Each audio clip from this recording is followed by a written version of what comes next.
Эзний хайр инрэл дуустдаггүй. Өршөөлтөн төгсгөлгүй. Өглөө бүр энэ нь цоо шиг. Таны итгэлт байдал юутай аваагаав. Хермоны шүүдэр өглөөний хөтөлбөр эхэлж байна.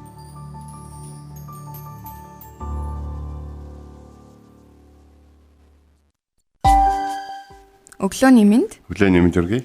Итгэл радиогийн эфирээс Хермоны шүүдэр өглөөний хөтөлбөр эхлэхэд бэлэн болсон байна. Эфирт пастор Сайна болон хөтлөгч Оми нэр ажиллаж байна. Сонсогчдаа сайхан амарсан уу? Танд бороотой бүрхэг өдрийн мэндийг хүргэе. Харин таны байгаа газар ямар байгаа вэ гэж те. Нэг манай Хермоны шүүдэр сонсож байгаа хүмүүс чинь энэ тэнд амьддаг штэ те.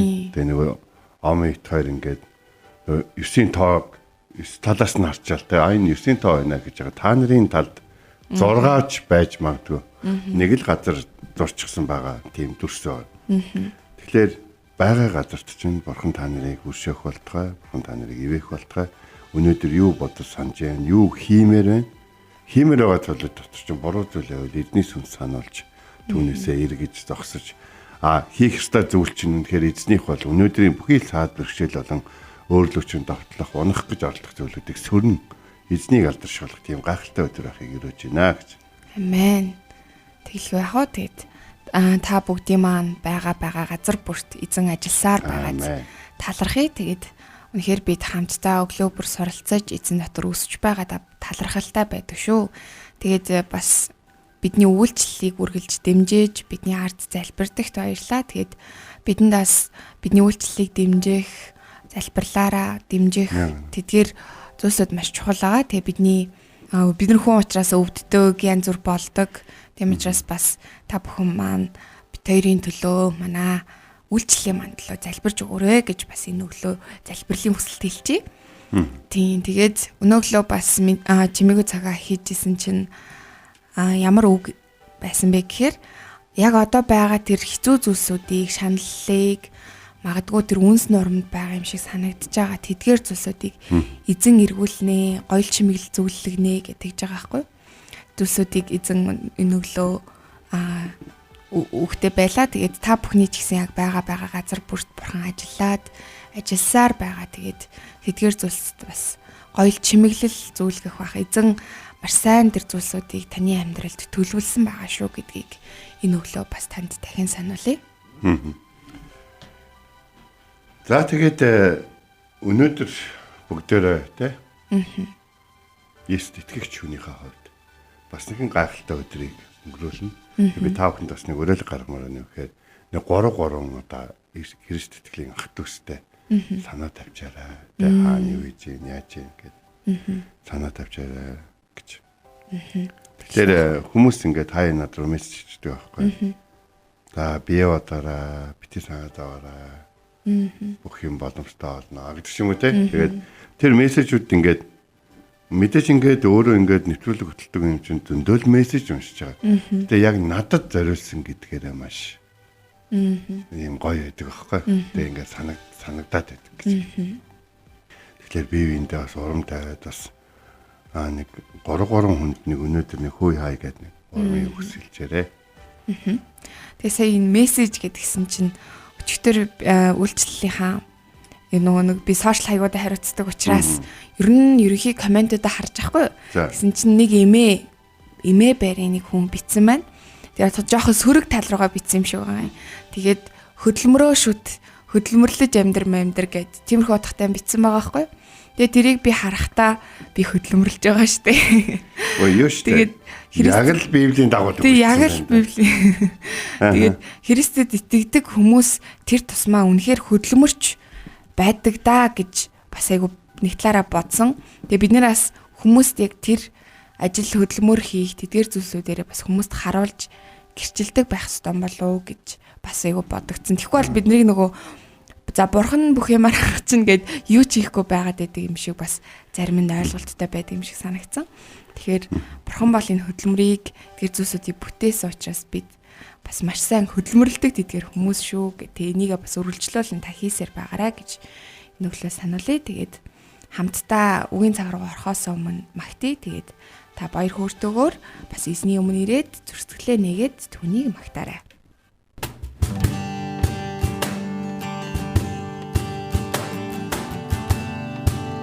Ангаж сагсан бүү амин годич ятартулсан хүмүүс ихсний урсалтараа түүнийг бид утгаа тэр даваатан гоник завдан зүтгүү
Бурхан, та миний бурхан. Би таныг эртлэн хайхвалаа. Усгүй хоорой ангамл газарт сэтгэл минь танаар сангаж, би махбат минь таныг хүсн тимүүлж байна. Дуурал 63-ийн 1.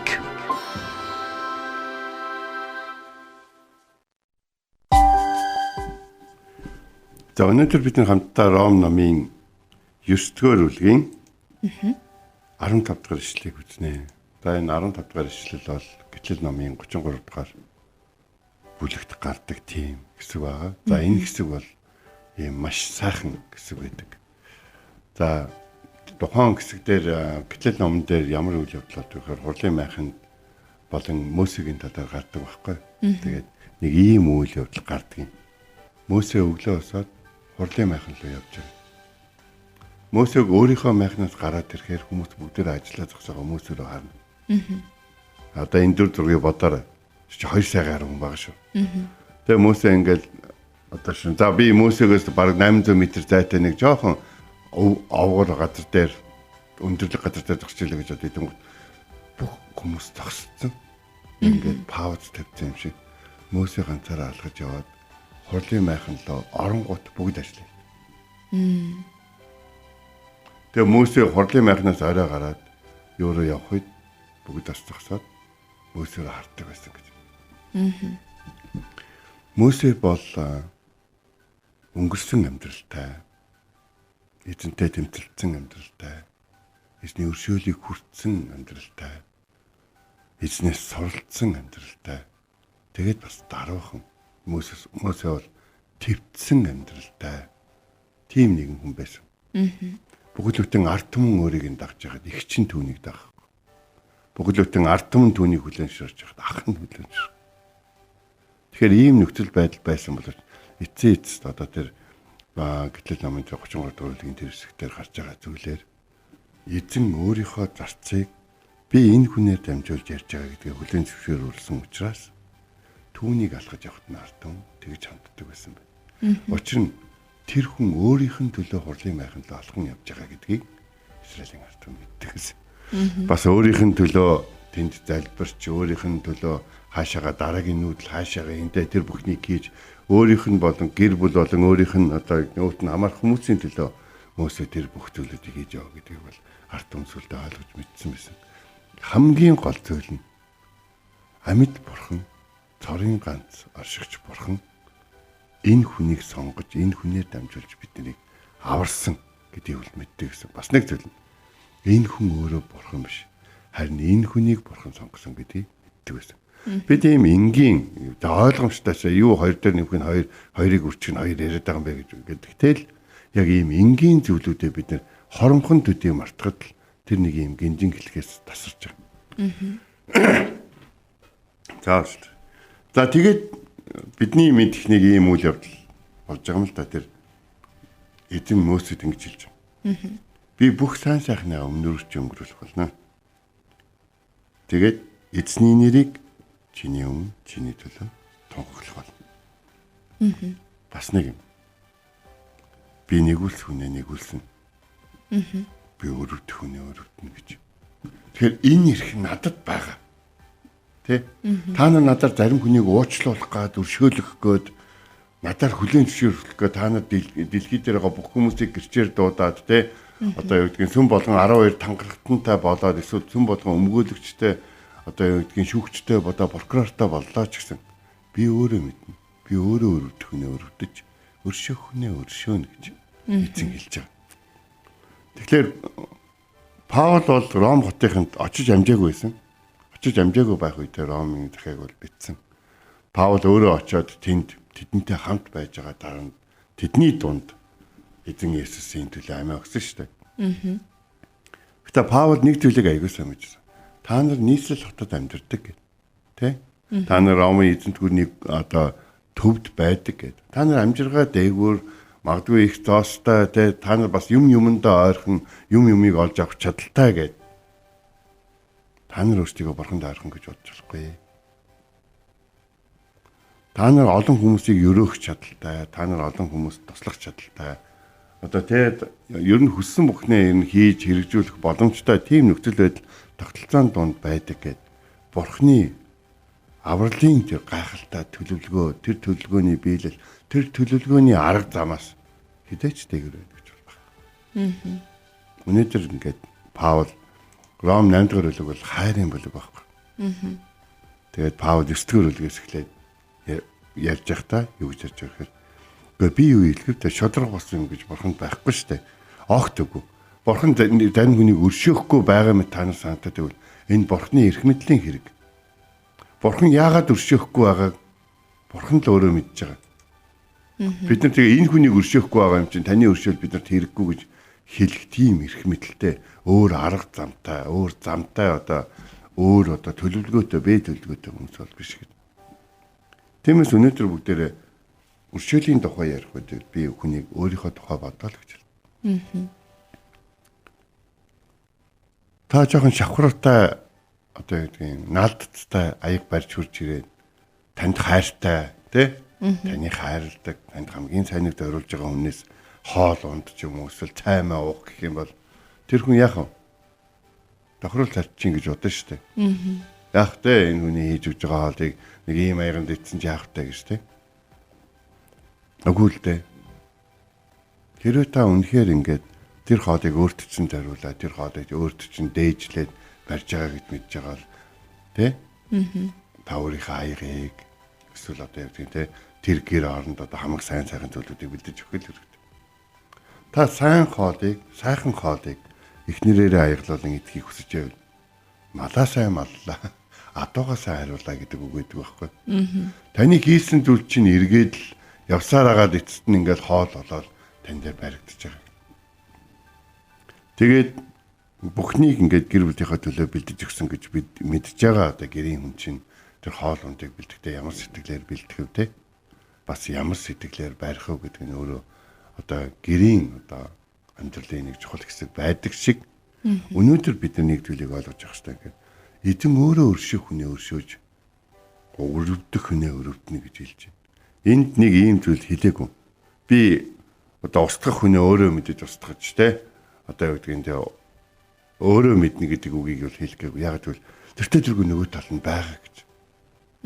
Яг тэгвэл би бол зам үнэн амин гэд эзэн Есүс хэлсэн. Надаас өөр хинч надаар дамжихгүйгээр Бурхан руу очиж чадахгүй гэж хэлсэн баг. Тийм болохоор ерөөсөө Есүс Христийн дотор л явж байгаа хүнийг л эзэн өршөөж байгаа л гэсэн үг байна.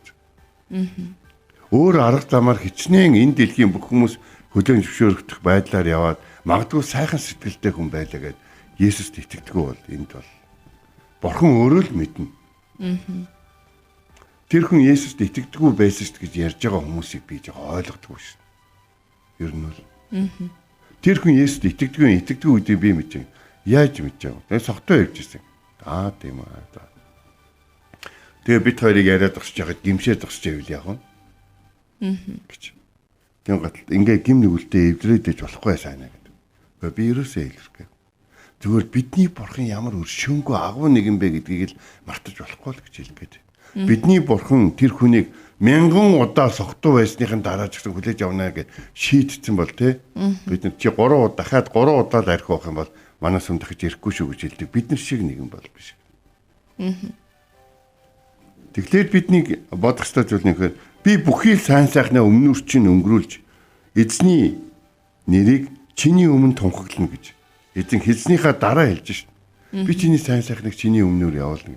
Чиний амсаж болох, авж болох тэр сайн сайхныг чиний өмнө явуулаад тэгээд хэлнэ.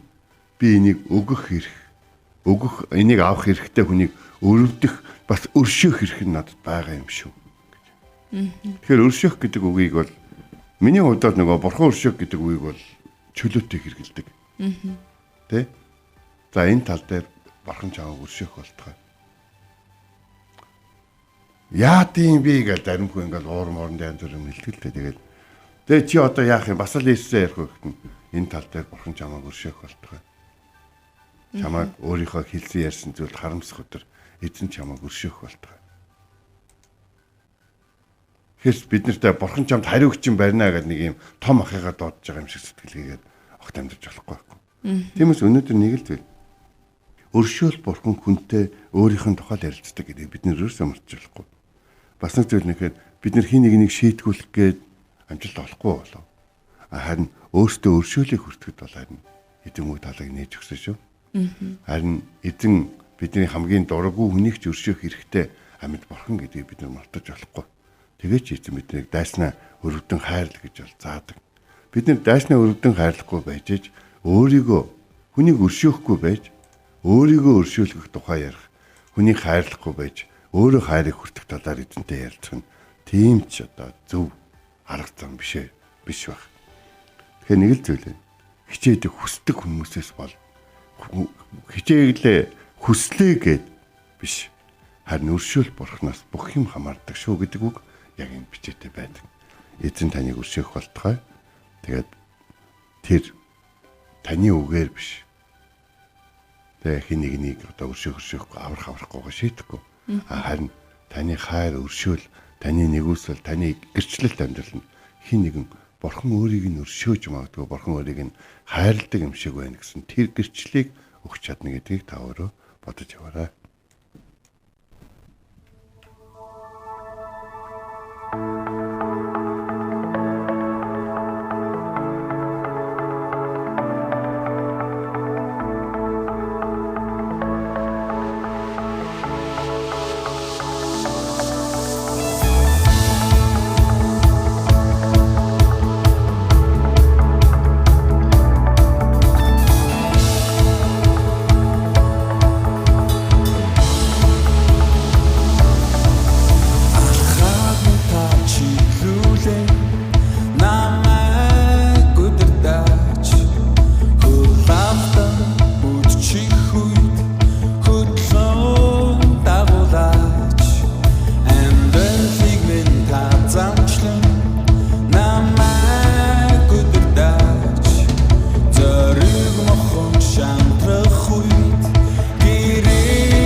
Бид өнөөдрийн үгийн цагаараа Ром 9:15.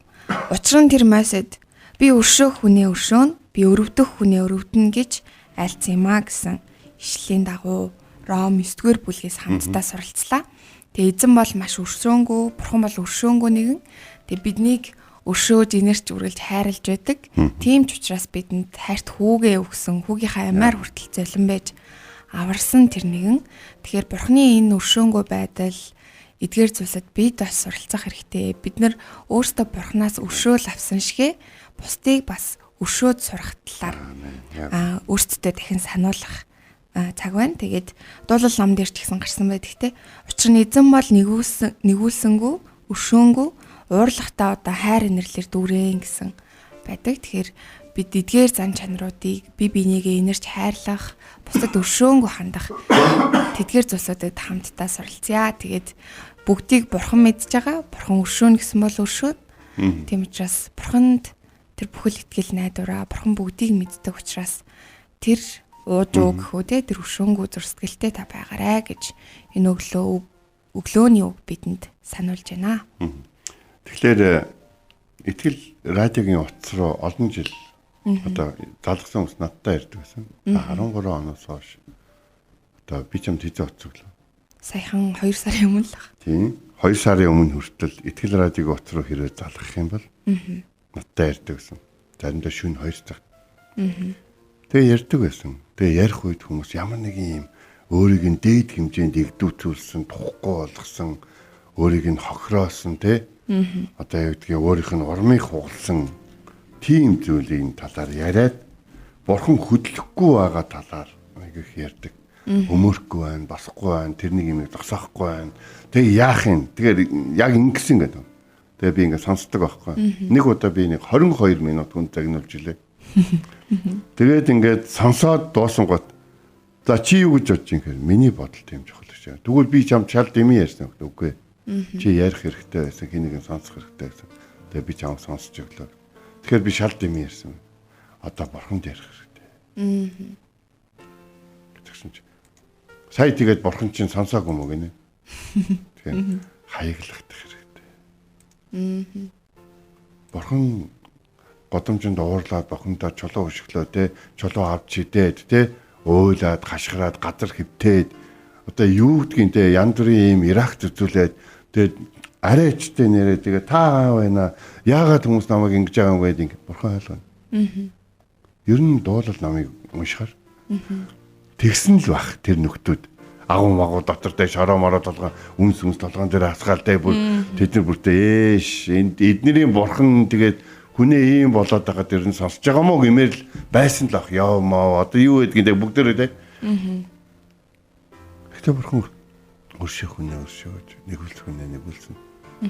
Хүмүүсийн нүдэнд энэч бүтгэхгүй бол одоо шашнаа солиулт таарна дөө бодож ирсэн ч гэсэн.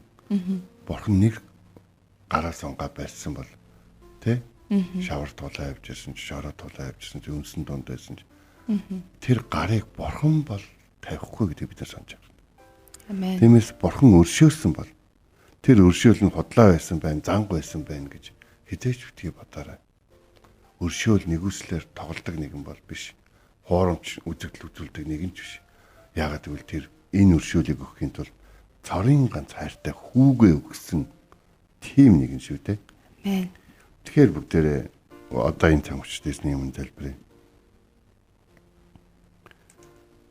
Бүгдээрээ яг өөрсдийнхөө нэг зарим нэг юм зүрх сэтгэлийн төлөө залбирая гэж бодож байна. Орчлын ертөнцийг бүтээсэн бидний хайрладаг эзэмд баярлалаа. Бид үнэндээ заримдаа зарим хүнийг танд ховолдог. Бид зарим хүмүүсийг хариугаа хүртээсэ гэж боддог. Тэгтээ орчлон бүтээж сайн сайхныг бий болгохоос гадна муу мухаг зогсоож там дунгах чадaltaй. Тийм бурхан эзэнд бусдыг ховолж явахдаа бидний төлөө залбирч хайрлж бидний өршөөхийг хүсэж залбирч байсан хүмүүсийг бид нар заримдаа мартдаг. Би нэг хүнд гомдож нэг хүнийг олон жилийн турш мөрдөн мөшгөж дургуутсаж таарлахыг хүсэхгүй байж энэ дэлхий дээр бурхан нэг гариг дээр амьдуулж хахад дургуутж яхад надтайхан талахын тулд намайг өргөдөсэй гэсэнтэй надтайхан төлжлөхийн тулд намайг алдаа оноосоос сагцж салж зөв нэгэн болоосоо зөв үр жимстэй амьдрсаа гэсэнтэй намайг өршөөж итгэж танд даатгаж таны өөрт нь өгсөн зүйлийг надтай хуваалцаж ирсэн тэр олон хүмүүсийн залбирлыг бид заримдаа мартаад байдаг. Таны хайр нэрлэгөө өршөөх хүнээ та өршөөгөр. Та бидний ойр дотны хайртай хүмүүсийг эзэн Есүс мантай нэгүүлсэж өршөөж өгөөрэй хэмээн Есүс Христийн нэрээр биднийг нэгүүлсэн, бидний төлөө дагадмаар хадагдан алгадсан Есүс Христийн нэрээр танд залбирэн гуйж байна. Амен. Энэ хүрээд манай хөтөлбөр өндөрлөж байна. Итгэл радиогийн эфирээс Хермоны шүдэр өглөөний хөтөлбөр танд хүрлээ. Хамт байсан сонсогч танд баярлалаа. Маргааш энэ цагтаа эргээд уулзцгаая. Эзэн таныг харж хандах болтугай.